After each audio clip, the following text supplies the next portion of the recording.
অন্তরের শান্তি, দিলের শান্তিটা আল্লাহ সুবহানাহু ওয়া তাআলার একটা বিরাট বড় নিয়ামত। এই নিয়ামত টাকা পয়সা দিয়ে পাওয়া যায় না। এই নিয়ামত একমাত্র অর্জিত হয় আল্লাহ সুবহানাহু ওয়া তাআলার ইবাদত দিয়ে, আল্লাহ পাক রব্বুল আলামিনের জিকির দিয়ে। আমাদের সমাজে এমন অনেক বিত্তশালী ধনী বেনামাজ দেখবেন, টাকা পয়সার অভাব নেই, অর্থ করির অভাব নেই, কিন্তু তাদের কাছে গিয়ে যখন জিজ্ঞাসা করবেন ভাই কেমন আছেন, দেখবেন সঙ্গে সঙ্গে মুখটা বেজার হয়ে যায়। বলে ভাই অবস্থা বেশি ভালো না, অন্তরে শান্তি নাই, দিলে শান্তি নাই, টাকা পয়সার অভাব নাই, কিন্তু মনে কোনো শান্তি নেই।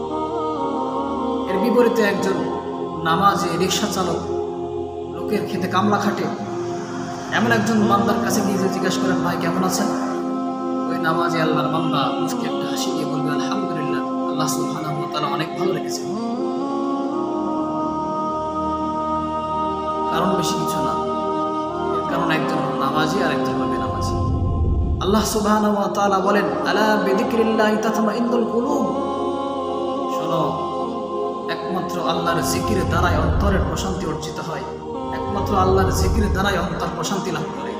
দুনিয়ার অন্য কোনো কিছুতেই অন্তরের প্রশান্তি অর্জন করা সম্ভব না। শুধুমাত্র আল্লাহর ইবাদত দিয়ে, আল্লাহর জিকির দিয়ে, পাঁচ ওয়াক্ত নামাজ দিয়ে অন্তরে প্রশান্তি আসে।